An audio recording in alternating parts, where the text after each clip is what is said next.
متاخرین آئمہ و مشائخ کا تذکرہ۔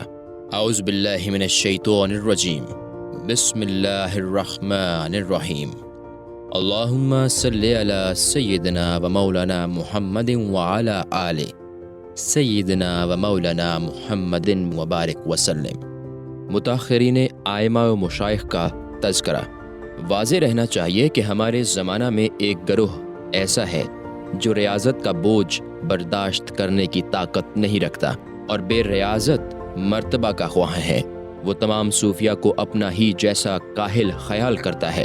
جب وہ ان صوفیہ کی باتیں سنتے ہیں اور ان کی عزت و مرتبہ کو دیکھتے ہیں اور ان کے معاملات کو پڑھتے ہیں اور پھر اپنے آپ پر نظر ڈالتے ہیں تو خود کو ان سے بہت دور پاتے ہیں۔ اس وقت تصوف کو چھوڑ دیتے ہیں اور کہتے ہیں کہ ہم ایسے ہی باہمت لوگ نہیں ہیں اور نہ ہمارے زمانہ میں ایسے حضرات نظر آتے ہیں۔ حالانکہ ان کا یہ کہنا باطل ہے، اس لیے کہ اللہ تعالیٰ زمین کو ہرگز بے حجت نہیں چھوڑتا اور اس امت کو بغیر ولی کے کچھ بھی نہیں رکھتا، جیسا کہ رسول اللہ صلی اللہ علیہ وسلم کا ارشاد ہے کہ لا یزال طائفۃ من امتی علی الخیر والحق حتی تقوم الساعۃ۔ میری امت کی ایک جماعت ہمیشہ خیر و حق پر تا قیامت قائم رہے گی۔ نیز فرمایا لا یزال فی امتی 40 علی خلق ابراہیم۔ میری امت کے 40 افراد حضرت ابراہیم علیہ السلام کے خلق پر ہمیشہ موجود رہیں گے۔ ان میں سے کچھ افراد کا تذکرہ اس جگہ لا رہا ہوں، اگرچہ کچھ حضرات دنیا سے کوچ کر کے بہشت میں آرام پذیر ہیں اور کچھ زندہ ہیں۔ رضی اللہ تعالی عنہ وعن جمیل المسلمین والمسلمات برحمہ۔ نمبر 1، حضرت ابو العباس احمد بن محمد قصاب علیہ الرحمہ، من جملہ متاخرین آئمہ طریقت، تراز طریقت ولایت، جمال اہل ہدایت حضرت ابو العباس احمد بن محمد قصاب رحمۃ اللہ ہیں۔ آپ نے ماوراء النہر کے صوفیہ مقتدمین سے ملاقات کی اور ان کی صحبت میں رہے۔ آپ علو حال، صدق فراست، کثرت برہان اور زہد و کرامت میں مشہور و معروف تھے۔ امام طبرستان حضرت ابو عبداللہ خیاطی فرماتے ہیں کہ اللہ تعالیٰ کا ایک فضل یہ ہے کہ وہ کسی کو بغیر تعلیم کے ایسا بنا دیتا ہے کہ جب ہم کو اصول دین اور توحید کے دقائق میں کوئی مسئلہ دشوار و مشکل نظر آتا ہے تو ہم ان سے جا کر حل کر لیتے ہیں۔ وہ حضرت ابو العباس قصاب ہیں۔ چونکہ آپ امی تھے لیکن علم تصوف اور اصول دین میں آپ کا کلام بہت عرفہ تھا۔ آپ کی حالت ابتدا و انتہا بہت اعلیٰ اور نیک سیرت تھی۔ اگرچہ مجھے آپ کی بہت سی حکایتیں سنائی گئی ہیں لیکن میرا طریق اس کتاب میں اختصار ہے، اس لیے آپ کی ایک حکایت بیان کرتا ہوں۔ حکایت: ایک بچہ اونٹ پر بوجھ لادے اس کی نقیل پکڑے عامل کے بازار میں جا رہا تھا۔ اس بازار میں کیچڑ بہت تھی۔ اونٹ کا پاؤں پھسلا، وہ گر پڑا اور اس کا پاؤں ٹوٹ گیا۔ لوگوں نے چاہا کہ اونٹ کی کمر سے بوجھ اتار لیں لیکن بچہ ہاتھ اٹھا کر دعائیں مانگ رہا تھا اور روتا جا رہا تھا۔ اتفاق سے ادھر حضرت ابو العباس کا گزر ہوا۔ آپ نے پوچھا کیا بات ہے؟ لوگوں نے کہا اونٹ کا پاؤں ٹوٹ گیا ہے۔ آپ نے اونٹ کی نکیل تھامی اور آسمان کی طرف منہ کر کے دعا مانگی کہ اے خدا اس اونٹ کا پاؤں ٹھیک کر دے، اور اگر تو درست کرنا نہیں چاہتا تو اس قصابی کا دل بچے کے رونے سے کیوں جلاتا ہے؟ اس وقت اونٹ کھڑا ہو گیا اور دوڑنے لگا۔ آپ کا ارشاد ہے کہ سارے عالم کو خواہ وہ چاہیں یا نہ چاہیں بہر طور خدا کی خو سے خوگیر ہونا چاہیے، ورنہ وہ رنج میں رہیں گے۔ اس لیے کہ جب تم حق تعالیٰ کی خصلت کے عادی بن گئے تو بلا و ابتلا کی حالت میں رغبت زیادہ پاؤ گے، کیونکہ بلا پر بلا نہیں آتی۔ اگر حق کے خوگر نہ ہوگے تو بلا کی حالت میں تم آزردہ دل ہوگے، کیونکہ اللہ تعالیٰ نے خوشی و سختی دونوں مقدر فرمائے ہیں۔ وہ اپنی تقدیر کو بدلتا نہیں ہے، لہٰذا اس کے حکم پر ہمارا راضی ہونا ہماری راحت کا سبب ہوگا، اور جو بھی اس کا عادی ہوگا اس کا دل راحت پائے گا، اور اس سے اعتراض کرو گے تو تقدیر کے نازل ہونے پر آزردہ ہوگے۔ واللہ عالم۔ نمبر 2، حضرت ابو علی بن حسین بن محمد دقاق علیہ الرحمہ، عزائمہ متاخرین، بیان مریداں، برہان محققاں حضرت ابو علی بن حسین بن محمد دقاق رحمۃ اللہ علیہ ہیں، جو اپنے فن کے امام زمانہ میں بے نظیر اور کشف راہ حق میں بیان صریح اور زبان فصیح رکھتے تھے۔ بکثرت مشائخ سے ملاقات کی اور ان کی صحبت پائی۔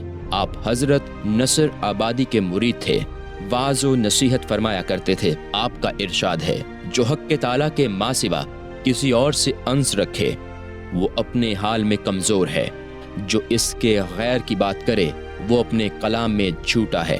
اس لیے کہ غیر سے انس رکھنا معرفت کی کمی کی بنا پر ہے، اور خدا سے انس رکھنا غیر کی وحشت سے محفوظ رہنا ہے، اور جو غیر سے ڈرنے والا ہوتا ہے وہ غیر سے بات تک نہیں کر سکتا۔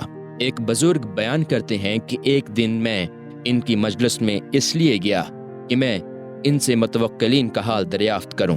آپ اس وقت طبرا کا نفیس امامہ سر پر باندھے ہوئے تھے۔ میرا دل دستار پر مائل ہو گیا۔ میں نے ان سے عرض کیا، اے شیخ، توکل کیا ہے؟ آپ نے فرمایا، یہ ہے کہ تم لوگوں کی دستار کا لالچ نہ کیا کرو۔ یہ فرما کے اپنا امامہ میرے آگے ڈال دیا۔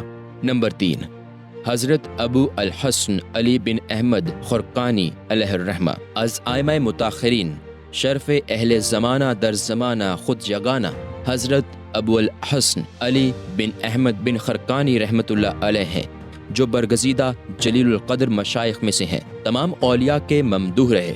حضرت شیخ ابو سعید نے ان کی زیارت کا قصد کیا۔ انہوں نے ان کے ساتھ ہر فن کے لطیف محاورات استعمال کیے۔ جب واپسی کا عزم کیا تو فرمایا، میں آپ کو اپنے زمانہ کا صاحب ولایت اور برگزیدہ شخص مانتا ہوں، اور آپ کی باتیں حسن ادب سے سنی ہیں۔ حالانکہ وہ شیخ ابو سعید کے خادم تھے، اور جب یہ شیخ ان کے پاس پہنچے تب بھی ان سے کوئی اور بات نہ کرتے، وہ ان کی باتیں سنتے رہتے اور بات کا جواب دیتے رہتے، اس کے سوا کچھ نہ فرماتے۔ میں نے ان سے دریافت کیا، اے شیخ، آپ نے ایسی خاموشی کس لیے اختیار فرمائی؟ آپ نے فرمایا، ایک ہی شخص بیان کرنے کے لیے کافی ہے۔ حضرت استاذ ابو القاسم کشیری رحمۃ اللہ علیہ سے میں نے سنا، وہ فرماتے ہیں کہ جب میں خرقان کی ولایت میں داخل ہوا اور اس بزرگ کے جلال و دبدبہ کی وجہ سے میری فضاحت جاتی رہی اور میری تمام نکتہ سنجیدگیاں ختم ہو گئیں، میں نے خیال کیا کہ شاید میں اپنی ولایت سے معزول کر دیا گیا ہوں۔ آپ کا ارشاد ہے کہ راستے دو ہی ہیں، ایک گمراہی کا راستہ، جو راستہ گمراہی کا ہے وہ بندے کا راستہ خدا کی طرف ہے، اور جو راستہ ہدایت کا ہے وہ خدا کی راہ بندے کی طرف سے ہے۔ لہٰذا جو یہ کہے کہ میں حق تک پہنچ گیا وہ نہیں پہنچا، اور جو یہ کہے کہ مجھے اس تک پہنچا دیا گیا وہ پہنچ گیا، اس لیے کہ خود بخود اس تک پہنچنے کا دعویٰ کرتا ہے۔ گویا وہ بغیر پہنچانے والے کے دعویٰ کرتا ہے، اور یہ کہتا کہ میں خود نہیں پہنچا، پہنچایا گیا ہوں، تو یہ پہنچنے سے متعلق ہے۔ واللہ عالم۔ نمبر 4، حضرت محمد بن علی المعروف بداستانی علیہ الرحمہ، از ائمہ متاخرین، بادشاہ وقت، اپنے زمانہ میں بیان و تعبیر میں منفرد، حضرت ابو عبداللہ محمد بن علی المعروف بداستانی علیہ الرحمہ ہیں، جو بستام کے رہنے والے، انواع علوم کے عالم اور برگزیدہ بارگاہ حق تھے۔ آپ کا کلام مہذب اور اشارات لطیف ہیں۔ اس علاقہ کے امام شیخ سہل کی رحمت اللہ آپ کے ساتھ خوش اعتقادی رکھتے تھے۔ میں نے ان کے کچھ انفاس شیخ سہل کی سے سنے ہیں۔ وہ بہت بلند مرتبہ اور خوش اخلاق تھے۔ آپ کا ارشاد ہے، تم سے متعلق توحید موجود ہے، لیکن تم توحید میں غیر موجود ہو، کیونکہ توحید کا اقتضا ہے، اس پر تم قائم نہیں ہو۔ توحید کا ادنا درجہ یہ ہے کہ ملکیت میں اپنا تصرف و اختیار ختم کر دیا جائے اور اپنے تمام امور خدا کے حوالہ کر کے اس پر ثابت قدم رہے۔ حضرت سہل کی رحمت اللہ علیہ بیان کرتے ہیں کہ شہر بستام میں ایک مرتبہ ٹڈی دل نے یلغار کی، اور ان کی کثرت سے تمام درخت اور کھیتیاں سیاہ ہو گئیں۔ سب لوگ ہاتھ ملتے ہوئے دل فگار نکلے۔ حضرت شیخ نے مجھ سے پوچھا، یہ کیسا شور و غل ہے؟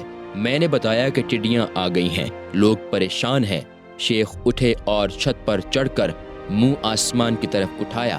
اسی وقت تمام ٹڈیاں اٹھ گئیں اور ظہر کی نماز تک ایک ٹڈی باقی نہ رہی، اور کسی درخت کا ایک پتا تک ضائع نہ ہوا۔ نمبر 5، حضرت فضل اللہ بن محمد محیمینی علیہ الرحمہ، از ائمہ متاخرین، شہنشاہ محباں، مالک الملوک صوفیہ، حضرت ابو سعید فضل اللہ بن محمد محیمینی رحمت اللہ علیہ ہیں، جو سلطان وقت اور جمال طریقت تھے۔ تمام لوگ آپ سے مسخر تھے، کچھ آپ کے دیدار جمال سے اور کچھ عقیدت سے اور کچھ قوت حال سے آپ کے فنون علوم کے عالم اور نرالی شان رکھتے تھے۔ اسرار الہی سے مشرف حضرات میں آپ کا مرتبہ بلند تھا۔ علاوہ ازیں آپ کی نشانیاں اور براہین بکثرت ہیں، اور آج بھی جہاں میں ان کے آثار ظاہر ہیں۔ آپ کا ابتدائی حال یہ ہے کہ آپ مہنہ سے تحصیل علم کے لیے سرخس آئے اور حضرت ابو علی زاہد کے درس میں بیٹھے۔ آپ ان سے ایک دن میں 3 دن کا درس لیتے اور 3 دن عبادت میں گزارتے، یہاں تک کہ آپ کے استاد نے آپ کے رشد کا حال دیکھا تو تعظیم و تکریم میں اضافہ کر دیا۔ اس زمانہ میں سرخس کا حاکم شیخ ابو الفضل حسن تھا۔ ایک روز آپ نہر کے کنارے جا رہے تھے کہ سامنے سے ابو الفضل آتے دکھائی دیا۔ وہ کہنے لگا، اے ابو سعید، تمہارا راستہ یہ نہیں ہے جس پر تم چل رہے ہو، اپنی راہ چلو۔ آپ نے اس سے کچھ تعرض نہ کیا اور پلٹ کر اپنی جگہ آ گئے اور ریاضت و مجاہدہ میں مشغول ہو گئے، یہاں تک کہ حق تعالیٰ نے آپ پر ہدایت کا دروازہ کھول دیا اور مراتب علیہ پر فائز کر دیا۔ حضرت شیخ ابو مسلم فارسی نے مجھے بتایا کہ میری ان سے بڑی چھیڑ چھاڑ رہتی تھی۔ ایک مرتبہ میں ان سے ملنے گیا، اس وقت میں ایک میلی سی گدڑی پہنے ہوئے تھا۔ جب میں مکان کے اندر ان کے روبرو پہنچا تو انہیں دبائے مصری پہنے ہوئے تخت پر بیٹھے دیکھا۔ میں نے دل میں کہا، یہ اس ٹھاٹ باٹ کے ساتھ بود و باشت پر درویشی کا دعویٰ کرتے ہیں اور میں ان تمام علاقوں سے مجرد رہ کر درویشی کا مدعی ہوں، ان کے ساتھ میری موافقت کیسے ہوگی؟ وہ مرد خدا میرے اس دلی خدشہ سے باخبر ہو گیا، سر اٹھا کر فرمایا، اے ابو مسلم، تم نے کس کتاب میں پایا ہے کہ جس کا دل مشاہدہ حق میں قائم ہو، اس پر نام فقر، ناداری و مفلسی لکھا ہے؟ مطلب یہ ہے کہ اصحاب مشاہدہ تو حق تعالیٰ کے ساتھ غنی ہوتے ہیں، فقراء تو ارباب مشاہدہ میں سے ہوتے ہیں۔ ابو مسلم کہتے ہیں کہ میں اپنے گمان پر پشیمان ہوا اور برے اندیشہ سے توبہ کی۔ حضرت ابو سعید کا ارشاد ہے، تصوف وہ ہے کہ بے واسطہ حق کے ساتھ دل کا قیام ہو۔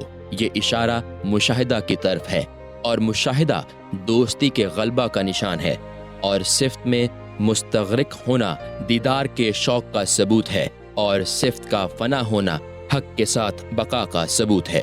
مشاہدے کی تفصیل باب الحج میں بیان کی جائے گی۔ ایک مرتبہ حضرت ابو سعید نے نیشا پور سے مقام توس جانے کا ارادہ کیا۔ راستہ میں ایک گھاٹی اتنی سرد آئی کہ موزے میں پاؤں ٹھنڈے ہو رہے تھے۔ ایک درویش کو خیال آیا کہ میں اپنی چادر پھاڑ کر 2 ٹکڑے کر کے شیخ کے پاؤں پر لپیٹ دوں۔ چادر چونکہ عمدہ اور قیمتی تھی، ٹکڑے کرنے کو دل نے گوارا نہ کیا۔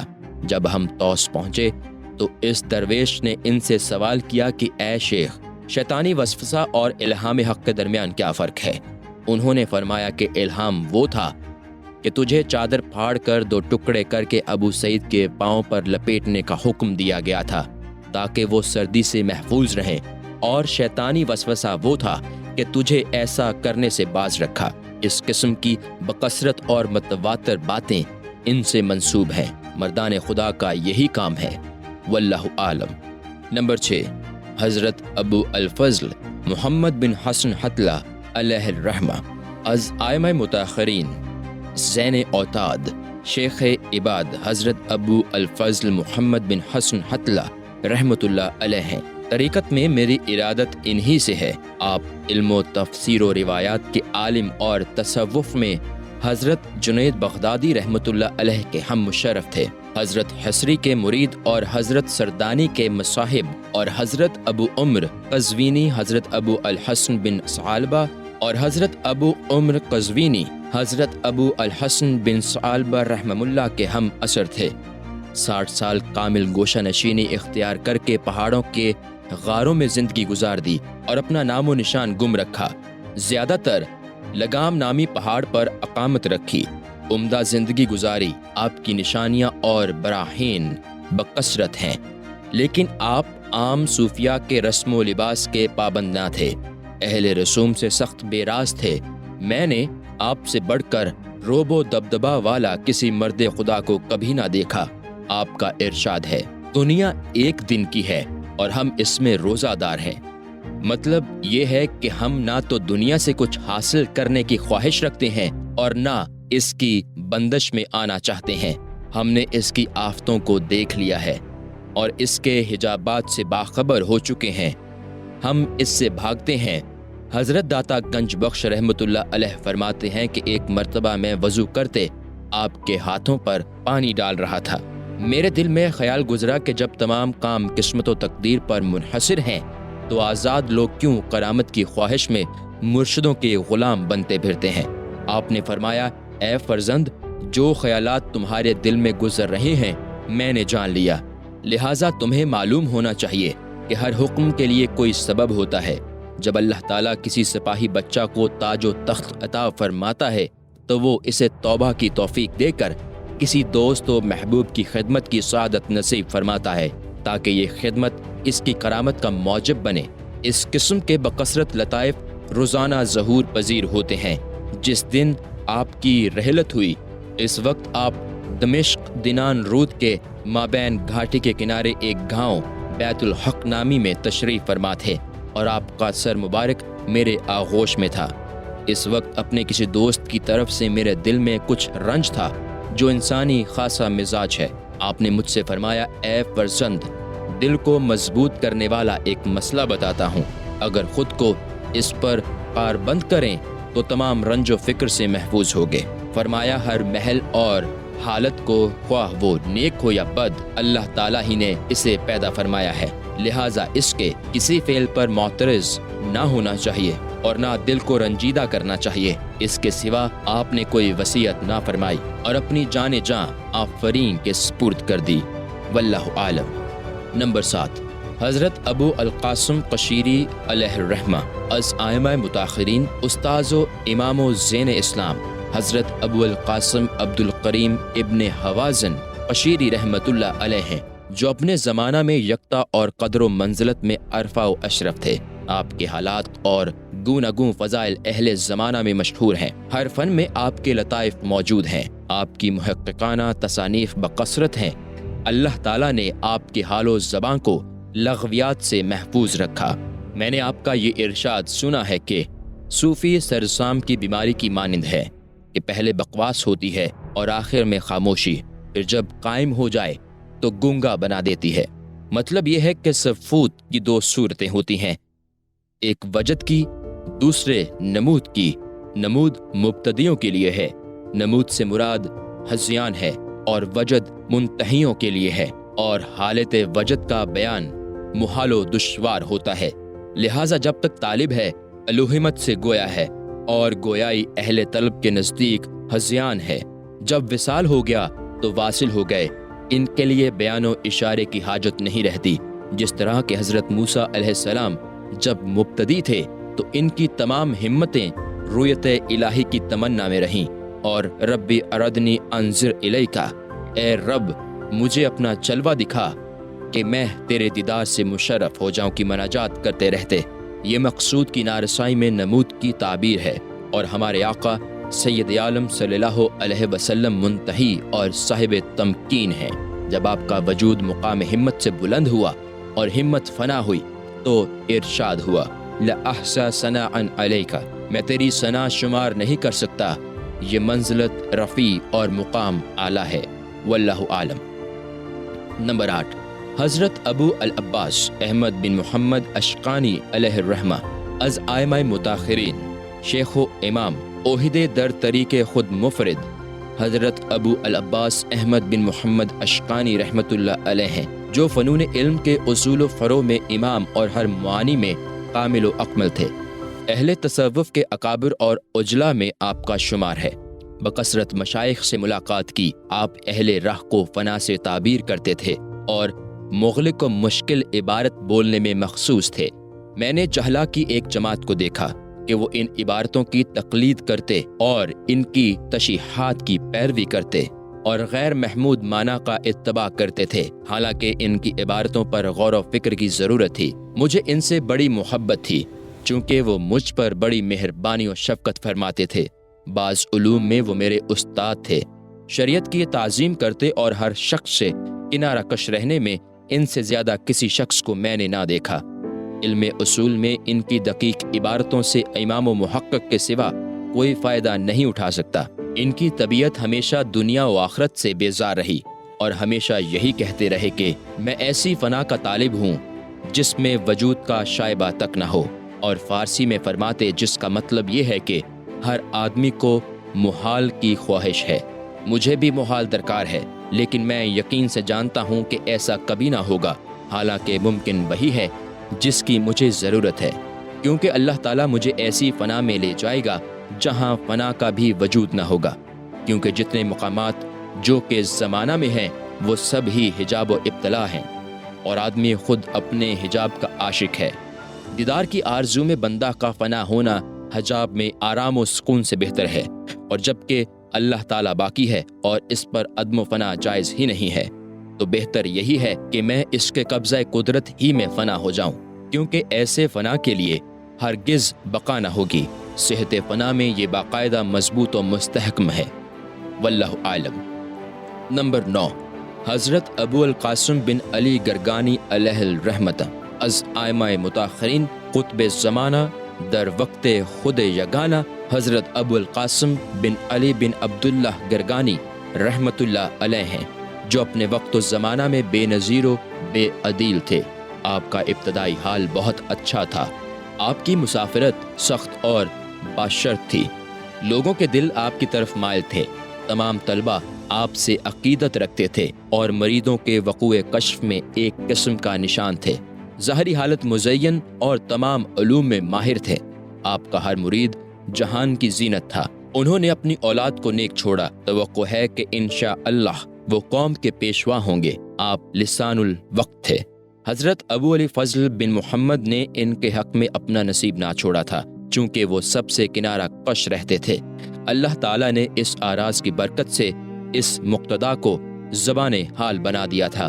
ایک دن میں شیخ کے روبرو حاضر تھا، اپنے احوال و نمود کو شمار کر رہا تھا تاکہ اپنی کیفیت آپ سے بیان کروں، کیونکہ آپ ہی وقت کے ناقد تھے۔ آپ نے مجھ پر شفقت فرما کر انہیں سنا اور اسے میرے بچپن کے غرور اور جوانی کی آگ پر محمول فرمایا، اور اسی نتیجہ میں اس کیفیت کی موجودگی قرار دی۔ چونکہ یہ شیخ اپنے ابتدائی حال میں اس کوچہ سے گزر کر چکے تھے، اس لیے میرے بارے میں انہوں نے اتنا عجز و انکسار برتا، لیکن وہ میری دلی کیفیت کو سمجھ گئے۔ فرمانے لگے، اے والد کے دوست، تمہیں معلوم ہونا چاہیے کہ میرا یہ انکسار نہ تمہارے لیے ہے نہ تمہارے حال کے لیے، کیونکہ حال کا بدلنے والا محال کے محل میں آتا ہے، بلکہ میرا یہ انکسار محو احوال اللہ تعالیٰ کے حضور میں ہے۔ یہ بات تمام طلباء کے لیے عام ہے، صرف تمہارے ہی لیے نہیں ہے۔ جب میں نے یہ سنا تو میں از خود رفتہ ہو گیا۔ انہوں نے میری باطنی حالت کو ملاحظہ فرما کر کہا، اے فرزند، آدمی کو اس طریقت سے اس سے زیادہ نسبت نہیں ہوتی کہ جب اسے طریقت کی طرف لگائیں تو اس کے گمان کو پھیر دیا جاتا ہے، اور جب وہ گمان سے پھر جائے تو پھر اس پر خیالی تعبیر کی راہ بند کر دی جائے۔ لہٰذا نفی و اثبات اور اس کا وجود و عدم دونوں خیال ہیں۔ آدمی کسی طرح خیالی بندش سے باہر نہیں نکل سکتا۔ اسے چاہیے کہ وہ حق کی بندگی اختیار کرے اور اپنے دل سے تمام نسبتوں کو نکال پھینکے، صرف بندگی اور فرمانبردار کی نسبت کو برقرار رکھے۔ اس کے سوا اور بھی بکثرت اسرار کی باتیں ہوئیں جن کے تذکرے میں اصل موضوع خلط مباحثت ہو جائے گا۔ واللہ عالم۔ نمبر 10، حضرت ابو احمد المظفر علیہ الرحمۃ از ائمہ متاخرین رئیس اولیاء ناصح اصفیاء حضرت ابو احمد المظفر بن احمد بن حمدان رحمۃ اللہ علیہ ہیں۔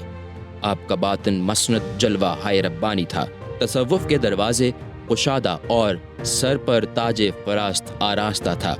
فنا و بقا کی تشریح عمدہ اور تعبیر بلند تھی۔ شیخ المشائخ حضرت ابو سعید فرماتے ہیں کہ ہمیں بارگاہ الہی کا قرب بندگی کی راہ سے عطا ہوا، اور خواجہ المظفر کو براہ راست خدا کی طرف سے ملا۔ مطلب یہ ہے کہ ہم نے مجاہدے سے مشاہدہ کیا اور انہوں نے مشاہدے سے مجاہدہ کیا۔ انہی سے میں نے سنا کہ بزرگوں کو جو کچھ بعد پیمائی اور قطع مسافت کے بعد ملا وہ مجھے مسند اور بالا نشینی سے حاصل ہوا۔ اصحاب رعونت و متقبرین شیخ کی اس بات کو دعویٰ پر محمول کرتے ہیں، حالانکہ دعویٰ عیب ہے اور کسی صورت سے اپنے حال کی صداقت کے بیان کو دعویٰ نہیں کہا جا سکتا، خاص کر جب کہ اہل معنی بیان کریں۔ ان کا فرزند رشید موجود ہے، حضرت خواجہ ابو سعید فرماتے ہیں کہ ایک دن میں ان کے پاس موجود تھا کہ نیشا پور کا ایک مدعی آیا اور آپ کے اشارے پر کہنے لگا، فانی شدہ نگاہ باقی شود، یعنی فانی ہو جانے کے بعد باقی ہوتا ہے۔ خواجہ المظفر نے فرمایا، فنا پر بقا کی کیا صورت ہے؟ کیونکہ فنا معدوم ہونے کو کہتے ہیں اور بقا موجود کو، یہ ہر ایک دوسرے کو نفی کرنے والا ہے۔ لہٰذا فنا تو معلوم ہے کہ چیز ناپید ہو جاتی ہے، اگر وہ موجود ہو جائے تو وہ عین شے نہیں ہو سکتی، بلکہ وہ بجائے خود دوسری چیز ہوگی، اور یہ جائز نہیں کہ ایمان و ذات فنا ہو جائیں، البتہ فنائے صفت اور فنائے سبب جائز ہیں۔ معلوم ہوا کہ جب سبب اور صفت معدوم ہو گئی تو اب موصوف و مسبب رہ گیا اور ذات کے لیے فنا درست نہیں۔ حضرت داتا گنج بخش رحمۃ اللہ علیہ فرماتے ہیں کہ حضرت خواجہ کی بعینہ عبارت مجھے یاد نہیں، البتہ اس کا مفہوم یہی تھا جو درج کیا گیا ہے۔ مزید وضاحت عام فہم طور پر یوں کی جائے گی کہ بندے کا اختیار بندے کی صفت ہے، بندہ اسے اپنے اختیار کی وجہ سے اختیار حق میں محجوب ہے، لہٰذا اس صفت کی بنا پر بندہ حق کے تعالیٰ سے حجاب میں آ گیا، اور یہ یقینی امر ہے کہ اختیار حق ازلی ہے اور بندہ حادث۔ ازل کے لیے فنا جائز نہیں ہے، اور جب اختیار حق بندے کے بارے میں بقا بنی تو لا محالہ بندے کا اختیار فانی ہوا اور اس کا تصرف منقطع ہو گیا۔ واللہ عالم۔